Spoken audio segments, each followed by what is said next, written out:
বলে তারপর? তখনকার সে আমার কথাতে আমি তাকে যেভাবে যুক্তি দিছি যে তুমি জাত ছাড়তে হইব, দেশ ছাড়তে হইব, মা ছাড়তে হইব, বাবা ছাড়তে হইব, তো ভালোবাসার টানে সবকিছু ছেড়ে আমার কাছে যাইতে হইব নতুন আরেকটা জীবনে গিয়া। তুমি এখন যেভাবে জংলার সারা হরিণ, যখন তুমি খাঁচায় আটকায়া যাইবা তখন তুমি বুঝতে পারবা দুনিয়া কিভাবে চলে। তখন সে কইতাছে আমি সবকিছু মাইনা নিব।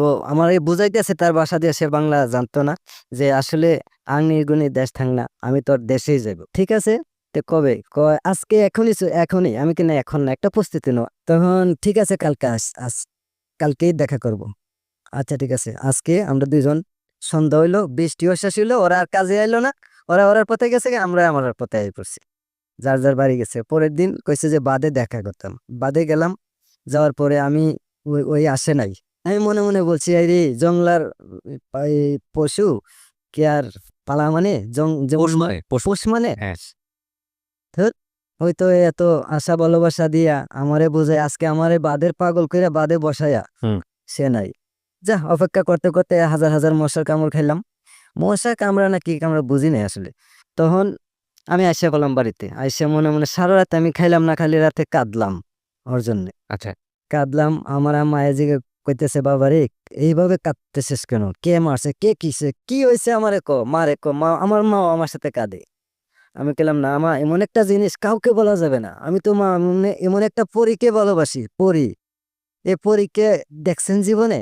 আমার আম্মা কইলো যে না, পরীর গল্প শুনছি কিন্তু দেখি নাই। আমি আম্মা পরীর সাথে প্রতিদিন দেখা করি আম্মা। আমার তো পরী কোথায় জানি নিয়ে যায়, আমি কিছু বলতে পারি না।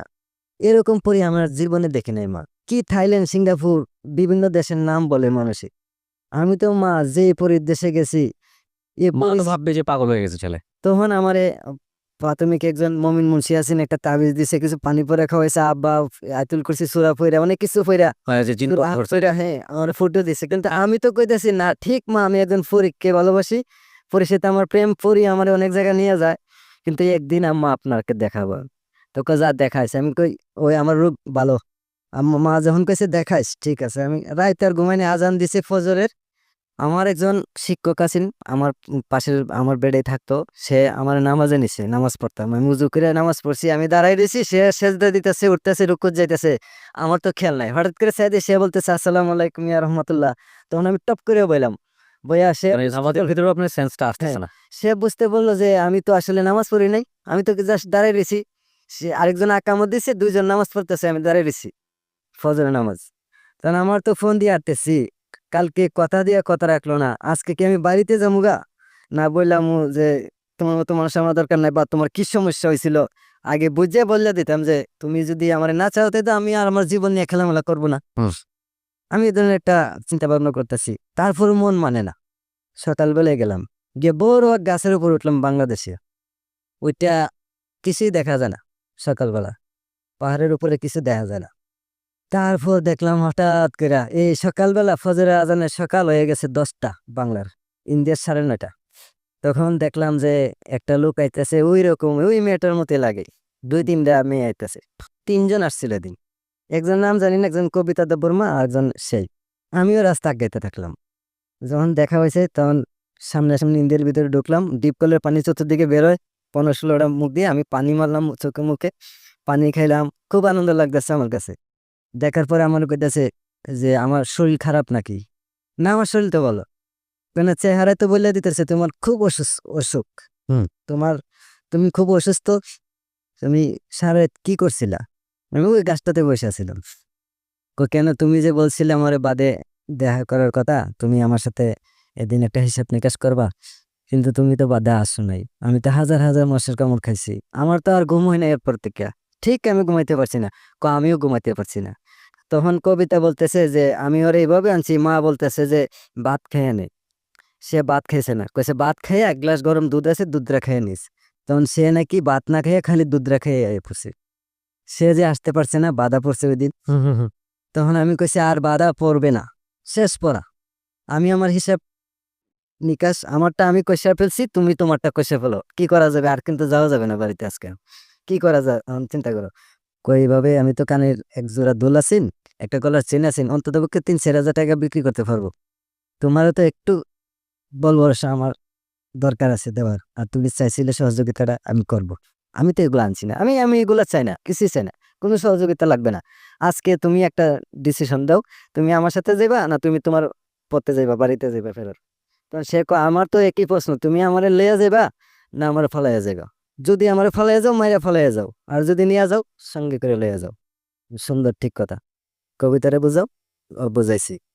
কবিতা গিয়ে বাড়িতে বলবে না তো? না, বলবে না। আমি ঠিক বললা দিবি, তোমার বান্ধবী তোমার সাথে কাজ করে যখন তুমি ওরে ফালাই আইয়া পড়বা, তোমার কথা ওই বললা দিবে না বাড়িতে? ও, সেইগুলা খেলে না মাথায়। তখন ঠিক আছে, ওই বাদে যাও। আমারে বলতেছে ওই বাদে যাও, আগে যাও তুমি। মানে বাদরা ইন্ডিয়ার অনেকটা ভিতরে, আম গাছে পাহাড়ের নিচে একটা সমতল জায়গার ভিতরে, পাহাড়ে পানির একটা সরের মধ্যে একটা বাদ। ওইখানে গিয়ে বসে রইলাম। আসরে আজান দিছে, তখন সে আমার কাছে গেছে একা। বান্ধবীরা দেখছি ওই রাস্তা যাইতেছে।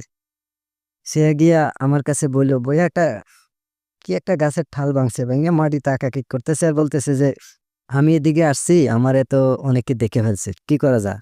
এখন যদি পশ্চিম দিকে যাই, পরের দিন তোমার বাড়ি গিয়া গেরাও দিব আমার ইন্ডিয়ার মানুষে। কি করা যায়? আমরা বাংলাদেশের দিকে না গিয়ে চলো তোমার পাহাড়ের দিকে, তোমার বাড়ির দিকে চলো। অন্ধকার হইলে তারপর বাংলাদেশে যাব, কেউ যেন না দেখে। তুমি এইভাবে এই জায়গায় হাইটা যাও, আমি ওই দিকে এই জায়গা যাই, দুইজনে এক জায়গায় এমুক জঙ্গলে দেখা করবো। তখন আমরা পাহাড়ে ঢুকে গেলাম, দুইজনে কথাবার্তা করলাম, হিসাব নিকাশ, আর কাজের এই পাতলা মাতলা কি কি আনছে সব ফালাইতেছে। আমি দিলে হ্যাঁ ফালাইতে দেয় না, কোনা থাক, এটা থাক, ফালাম উপরে। এগুলার মায়া নাই, আমি কইতেছি। স্বর্ণ গয়না টাকা পয়সা কোনো কিছু ধন সম্পদের মায়া নাই, কোনো কিছুই চাই না, তুমি শুধু চলো।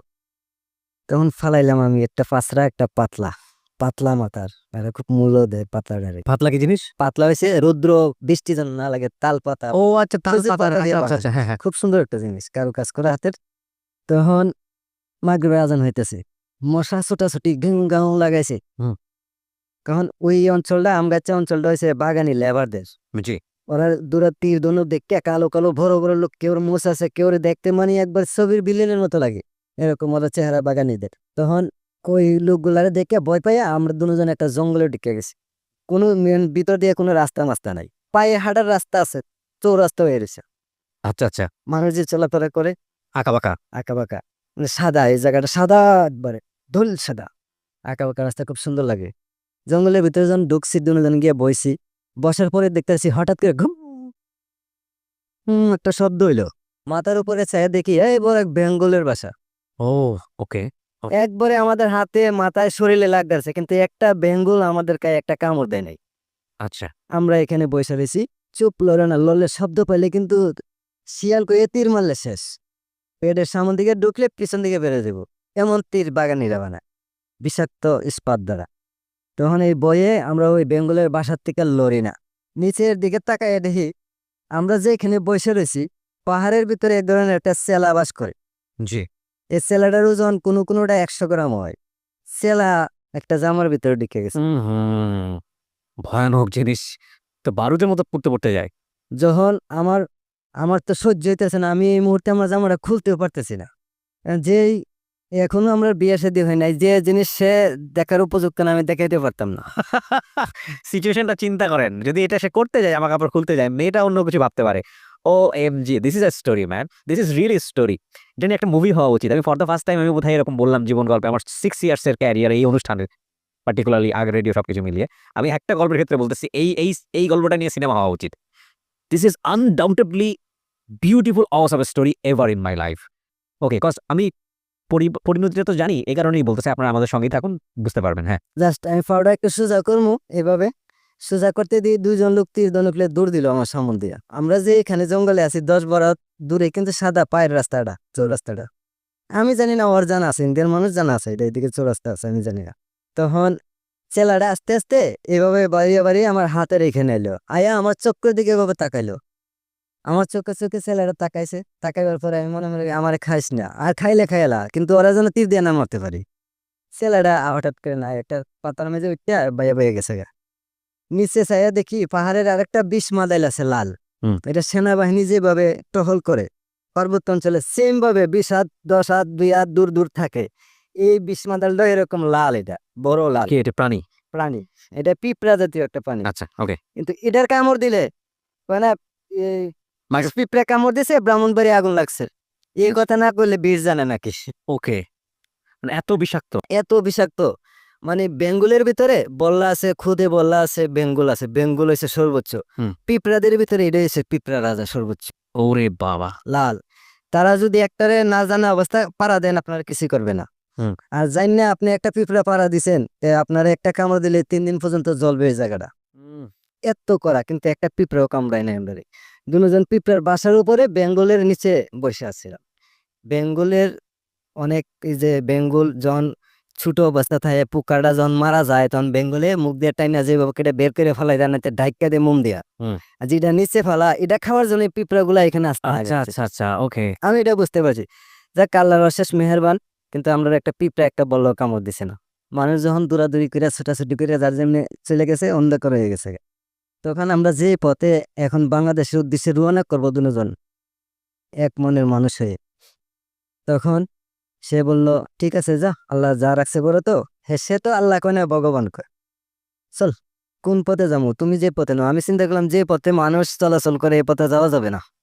হঠাৎ একটা মানুষ সামনে পড়লো, আপদ, কাটা সাটা পানি, একটা সরা আছে বললাম না, এই সরা সূত্র ধরলাম, কিছুটা সরা হারছি, আঁকা বাঁকা পথ, কিছু কাটা মাটা এসে আমরা বিদছি, কিন্তু বুঝি নাই কাটা যে লাগছে।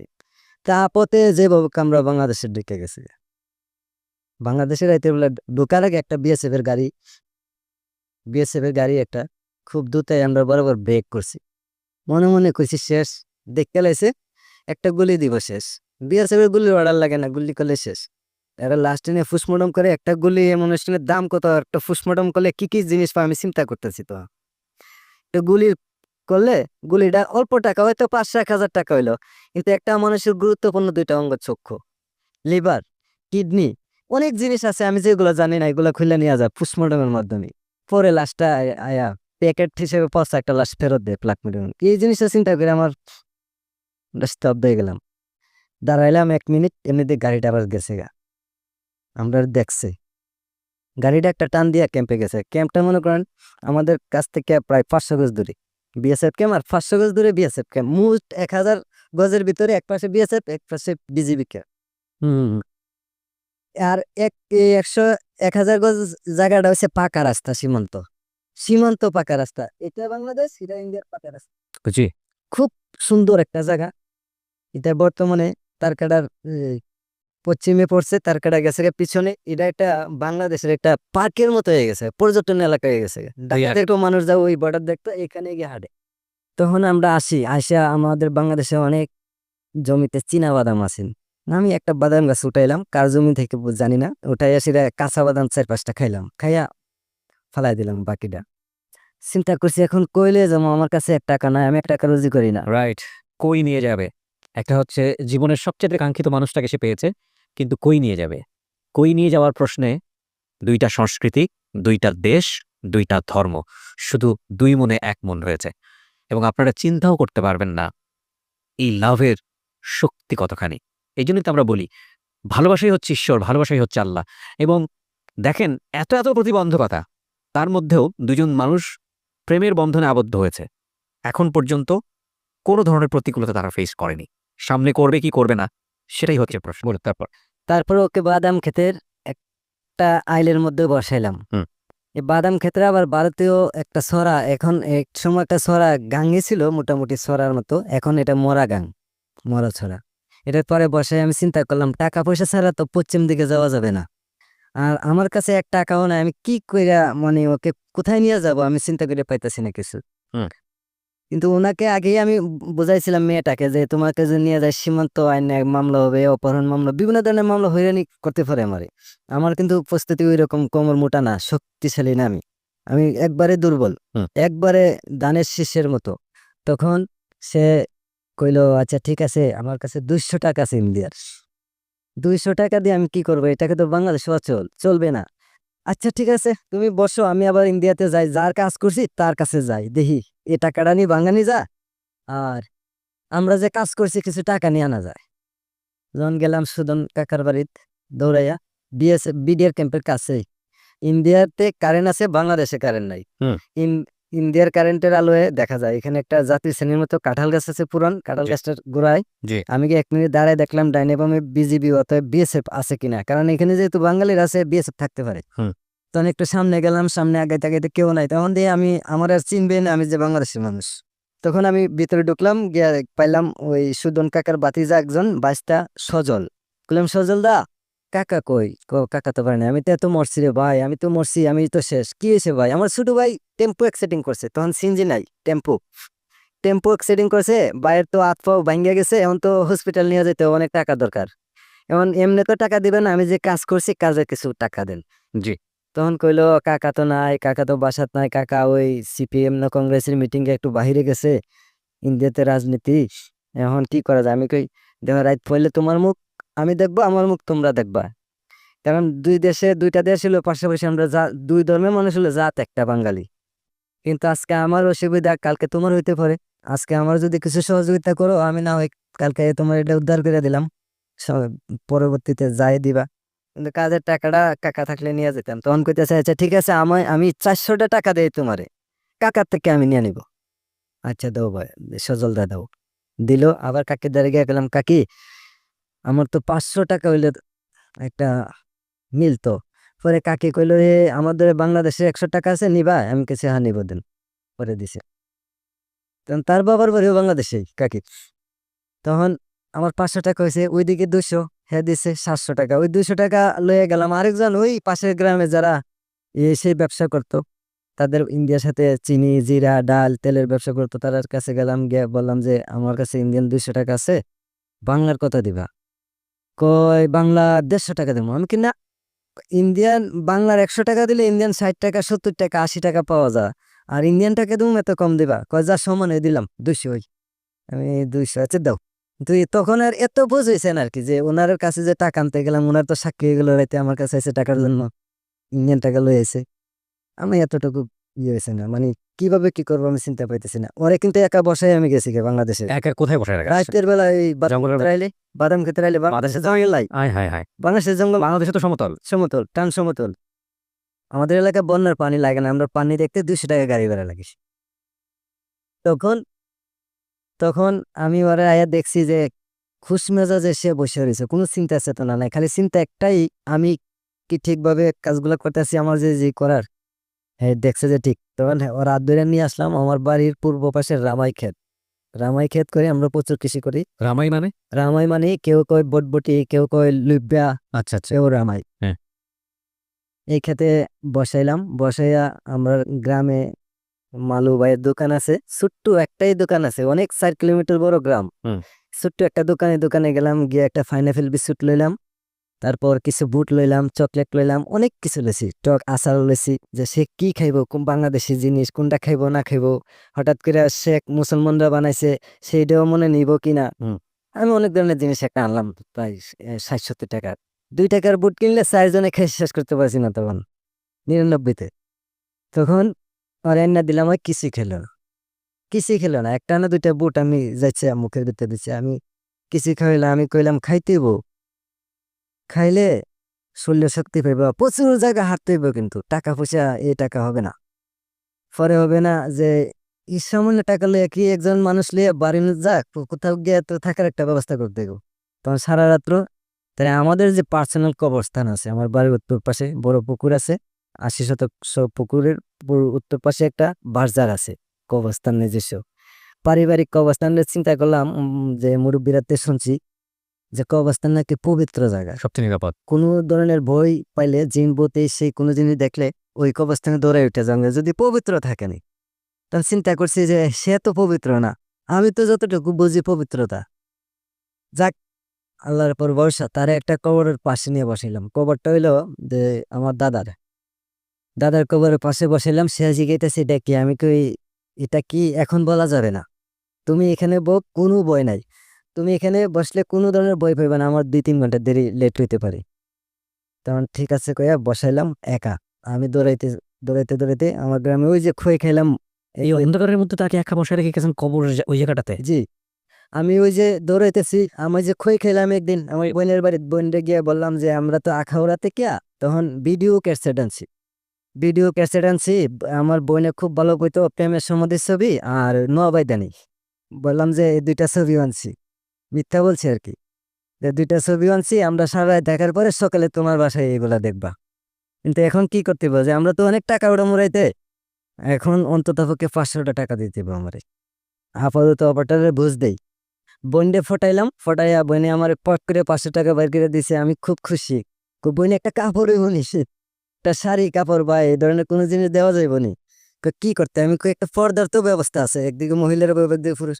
কয় না ছেলে মেয়ে একসাথে বসিয়ে দেয় গ্রাম অঞ্চলে, লাগবে না, আমি আর ফটাইতে পারছি না, নিতে পারছি না। বাসায় এলাম, আম্মারে বলতেছে, আম্মা ফুত কি তোর মানে হায়ু তাস কি হয়েছে, মার কাছে কয়ে এলাও বাবা, কি হয়েছে মার কাছে কয়ে এলাও। মার কাছে যদি না কও তাহলে বিপদে পড়বো, আর মার কাছে কইলে সবকিছু ধরবেন না। আমার কিছু হয়েছে না মা, আমার একটু আখাউড়া যেতে বিসিডি আনছিলাম, এটা একটু ডিস্টার্ব দেখা দিচ্ছে, আমার কিছু টাকা পয়সার দরকার, আর আমার ভালো একটা পোশাক দরকার। তখন আমার একটা জিন্সের প্যান্ট নেভি ব্লু সাসকিন শার্ট আর আমার এক জোড়া জুতা ঠামাই রাখছি, এগুলা নামাই দিছে। তো ফুট তারপরে কইয়া যা, 4টা ভাত খায়, আমি 2 নলা মা রাতের ভাত মা দিছে, আমি খুব কষ্ট করে খেয়েছি। আমার ভিতরে তো জানা আমি একজন উপাস ফেলাই রাখছি। তখন আমি মারে যেভাবে পরে কাপড় চোপড় লইলাম, তারপরেও মা দৌড়াই ফুট দাঁড়া, ফুকুর পরে দৌড়াই আসলো, কইতেছে ফুট, আবার জিগাইতেছি যে মার কাছে কইলা ফুট, মার জানি কেমন লাগতেছে। আমি বলি, না মা নিশ্চিন্তা থাকেন, আপনার ছেলের দরবার জীবনে আসে পারিত না, আর আসবে না, আর যদি আসে একটাই আসবে। কইয়া আমি দৌড় দিলাম।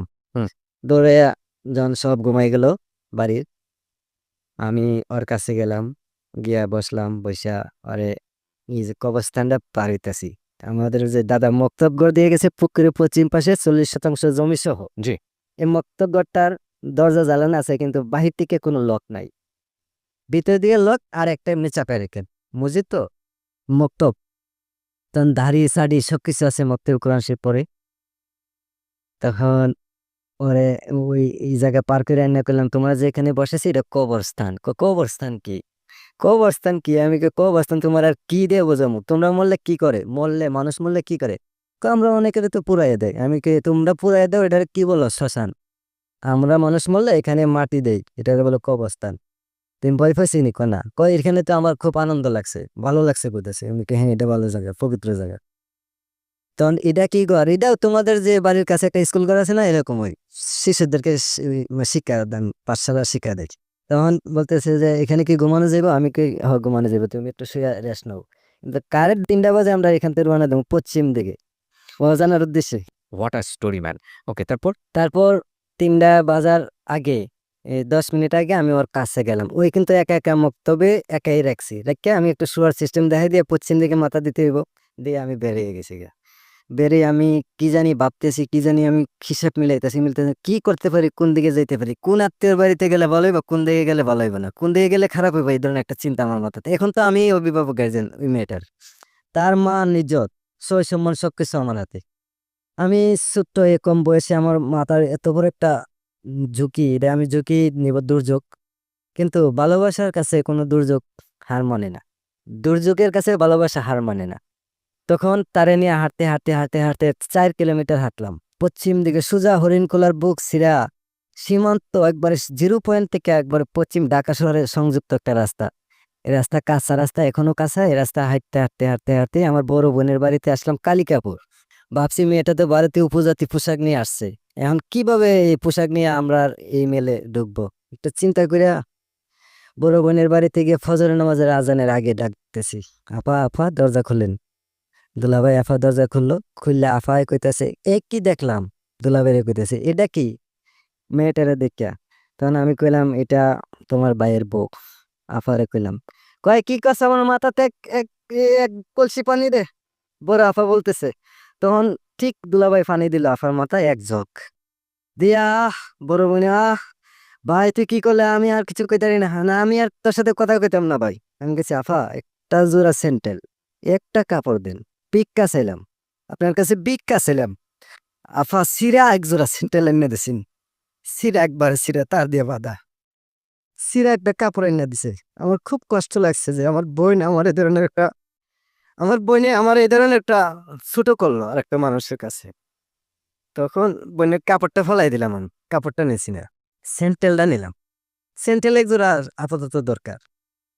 কোনো ধরনের সহযোগিতা পাইছি না, এক গ্লাস পানি পর্যন্ত পাইছি না বর্ষাকালে।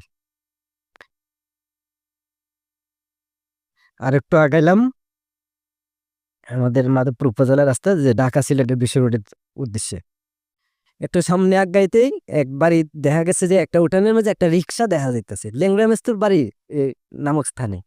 ল্যাংড়া মেস্তুরের বাড়ির নাম দিয়ে এই জায়গাটার নাম। একটা বেড়ার দরজা, তৎকালীন মানুষ খুব গরিব ছিল বাংলাদেশও। ওই বেড়ার দরজার ফাঁক ফুক আছিল, একটা কাপড় দিয়ে ফাঁক ফুক বন্ধ করে রাখছি। এই কাপড়টা টাইনা গিয়ে বাইর করলাম আমি। চিন্তা করলাম এখন যদি কাপড়টা আমি সরাই তাহলে রিক্সাটা পাবো না, সহযোগিতাটা পাবো না।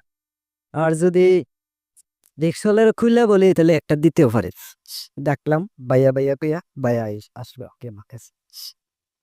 রিক্সাওয়ালা এসে বলতেছে ভাইয়া কি, আমি ভাইয়া আমার একটু ওই দিকে নিয়ে যাইতে হইব, স্বাস্থ্যগঞ্জের দিকে, সিলেটের উদ্দেশ্যে আর কি। কতটুকু যাবেন, আমি তোমার শক্তি যতটুকু কোলা যতটুকু আমার নিয়ে একবার শেষ আর পারছি না এতটুকুই, কিন্তু এই এলাকা অতি অতি সত্তর ত্যাগ করতে হবে আমার। তখন এই রিক্সাওয়ালা কাপড়টা দিচ্ছে, কিভাবে দিচ্ছে, রিক্সাটারে ফুটটারে চতুর্দিকে ঘুরে এলেছে কিন্তু ফরাইছে না। সে আমার মনতলা তেমনিয়া নামক স্থানে বিডিআর কোম্পানি কমান্ডার হেডকোয়ার্টারের কাছে নামাই দিছে। আমি ওখানে নামি, কিন্তু সে কাপড়টা আবার নিয়ে আসে 5 টাকার ভাড়া, আমি 30 টাকা দিয়েছিলাম রিক্সা ভাড়া।